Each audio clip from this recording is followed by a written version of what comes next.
Coucou Nathalie, alors je vais essayer de répondre en lisant ton message. En tout cas déjà merci beaucoup pour ton partage.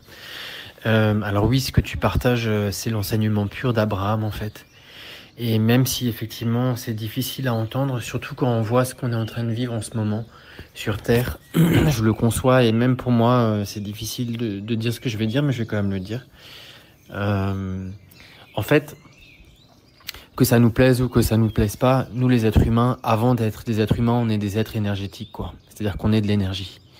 Et cette énergie, c'est aussi simple que ça. Elle attire la même énergie à elle qu'elle est. Donc si cette énergie, elle va dans un sens, dans le sens où elle va attirer les mêmes choses à elle que dans le sens où elle est en train d'aller. Donc si énergétiquement une chose est ce qu'elle est, elle ne peut que attirer ce qu'elle est. Qu'elle en ait conscience ou qu'elle en ait pas conscience. Ça, c'est un autre sujet. Et ça, moi, j'en parle souvent, et c'est l'enseignement de beaucoup de maîtres. Avant d'être des êtres humains, on est des êtres spirituels. On n'est pas des êtres humains en train d'avoir des expériences spirituelles sur Terre. On est des êtres spirituels en train d'avoir une expérience humaine sur Terre. Et un être spirituel, c'est quoi? On peut le dégrossir avec les mots qu'on a envie, hein. Mais si là, par rapport à ta question, je voulais répondre, un être spirituel, c'est un être qui est énergétique, quoi. Et la loi de l'attraction, elle est aussi simple que ça. La loi de l'aversion, ça c'est l'enseignement de base d'Abraham. La loi de l'aversion n'existe pas. Il y a que de l'attraction. Il y a que la loi de l'attraction, il n'y a pas la loi du rejet, quoi. Donc, ce que l'on ne veut pas, on ne le repoussera pas, en fait. Il y a que de l'attraction. On attire ce que l'on est, qu'on en ait conscience ou qu'on n'en ait pas conscience, en fait. Et je pense que c'est bien, en fait, déjà de méditer un peu là-dessus avant de vouloir le coller, en fait, à toutes les situations qui se vivent. Parce qu'au même titre que toi, ce que tu as vécu à 17 ans, quand on voit aujourd'hui ce que le monde est en train de vivre, tu vois, imagine si quelqu'un me posait la question dans les pays qui sont en guerre aujourd'hui, tu vois. Je dirais, je te partage un enseignement qui n'a que du sens, que d'attirer ce que l'on vibre. Et alors on me dirait, oui, mais j'ai jamais demandé à avoir cette situation. Et c'est là, en fait, où on plonge un peu dans l'intellect, malgré tout, pour donner une réponse quand même. Mais nous, les êtres humains, notre expérience humaine, elle est quand même très courte. Elle est très courte. C'est-à-dire que nous, les êtres humains, globalement, on se pose pas trop la question de savoir où est-ce qu'on vient avant notre naissance, ou en tout cas avant la naissance du corps, et après la mort du corps, en fait. Et comme on se préoccupe pas de ça, on ne se préoccupe que de ce tout petit laps de temps de cette vie humaine qui passe aussi vite qu'un claquement de doigts. Mais en fait, toute cette énergie, elle va bien au-delà. C'est pour ça qu'en fait, d'essayer de comprendre une manifestation présente avec une énergie qui est aussi large, personnellement, je pense qu'en fait, ça ne peut pas être saisi et compris par le mental, en fait, et par l'intellect. Moi, mon conseil, il est simple. Éteins ta tête. Fais l'expérience de ce que ça veut dire que la pleine conscience lorsque l'intellect est complètement éteint. Et prends-en conscience de cet état où il n'y a plus aucune pensée. Et dans cet état-là, la question que tu viens de me poser, tu te la reposes, mais tu te la reposes à toi-même.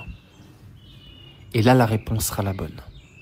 Parce que la réponse va venir de quelque chose de plus grand, de ton être intérieur, de l'univers ou de Dieu, peu importe les mots que toi tu as envie d'utiliser.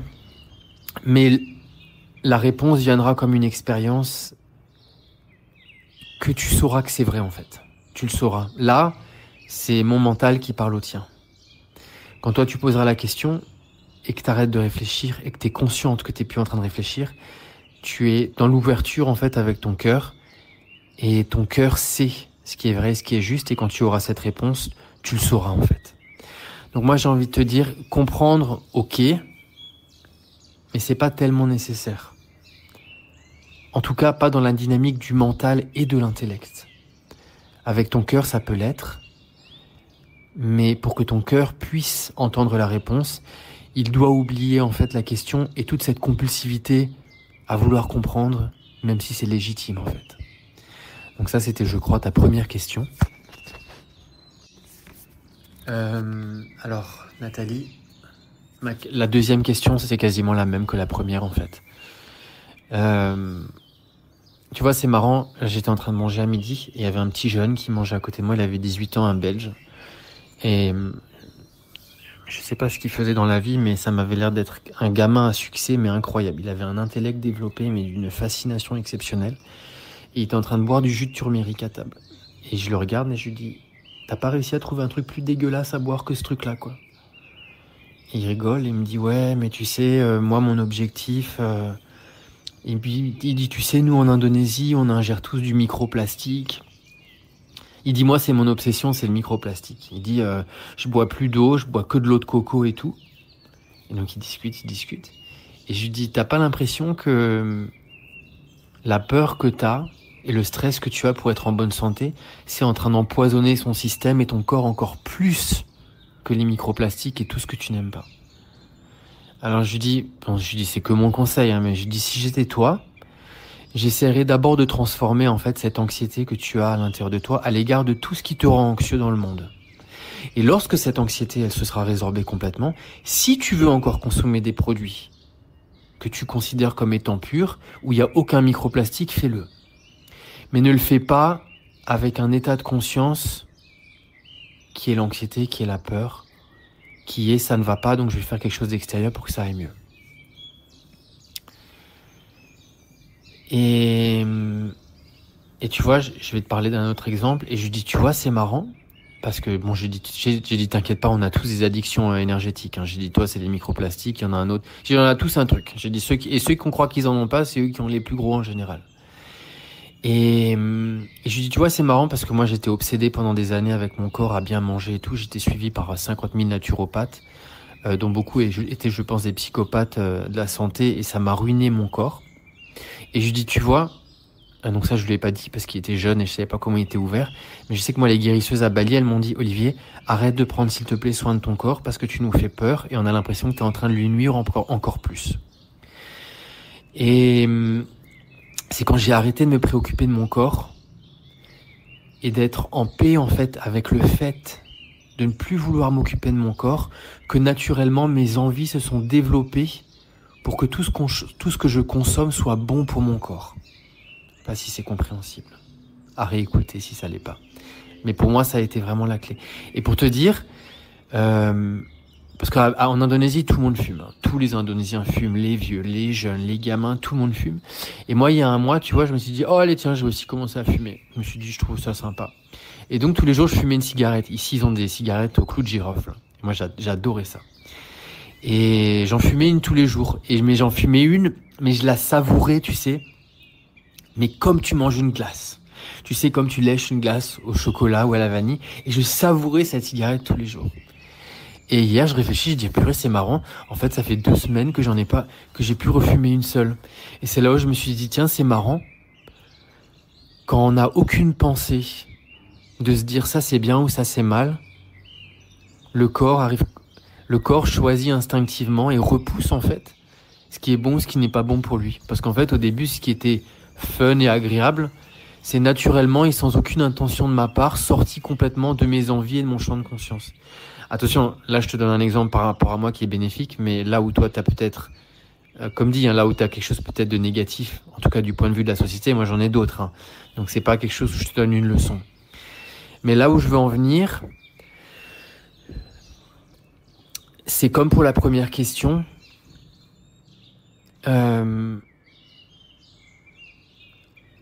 Si l'intellect est trop puissant, si la mentalisation elle est trop puissante à l'égard de ce qui est juste, de ce qui ne l'est pas, de ce qui est bien, de ce qui ne l'est pas, de ce qui devrait l'être, de ce qui ne devrait pas l'être, de prendre des traitements, de pas les prendre, de ci, de ça. À partir du moment où il y a ça, il se peut que la résultante ne nous serve pas forcément, parce qu'on est dans une dynamique intellectuelle qui a une énergie qui est assez instable. Et cette instabilité va ramener en fait des manifestations d'instabilité aussi. Et du coup, mon conseil, c'est quoi ? C'est toujours la même chose. C'est l'enseignement de tout.